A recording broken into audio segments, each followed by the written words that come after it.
Et si la destination tendance pour les touristes français se trouvait à seulement quelques dizaines de kilomètres de nos côtes? Depuis quelques années, les îles anglo-normandes, Jersey et Guernesey, connaissent un véritable engouement auprès des visiteurs français. Un phénomène en forte accélération, qui transforme ces îles à l'histoire stratégique en destinations touristiques incontournables. Les chiffres sont sans appel. En 2024, Guernesey a enregistré une augmentation spectaculaire de 74 PER 100 du nombre de touristes français. Un record historique qui illustre un changement profond. Autrefois perçus comme des bastions britanniques face à la France, les îles anglo-normandes accueillent aujourd'hui les Français, non plus comme des rivaux, mais comme des vacanciers enthousiastes. Comme le résume avec humour la presse britannique, le vieil ennemi français arrive désormais en sandales et appareil photo à la main. Cette popularité s'explique avant tout par la géographie. Depuis Jersey, la côte normande est visible à l'horizon. À peine 20 km séparent l'île de la France, contre plus de 130 km pour l'Angleterre. Une proximité longtemps stratégique, devenue aujourd'hui un formidable atout touristique.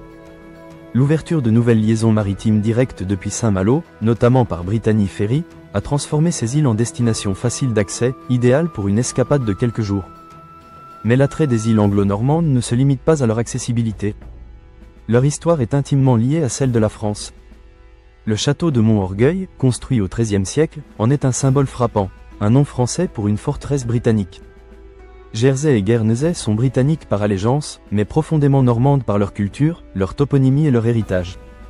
Elles ont toujours été un pont, parfois une frontière, entre la France et l'Angleterre. Aujourd'hui, elles deviennent un lieu de rencontre. Ce qui séduit les visiteurs français, c'est ce dépaysement, sans rupture. Architecture victorienne, pub traditionnelle, cabine téléphonique rouge, conduite à gauche, l'ambiance est résolument britannique. Mais la langue française, les noms de lieux et certaines traditions locales créent un sentiment de familiarité rassurant.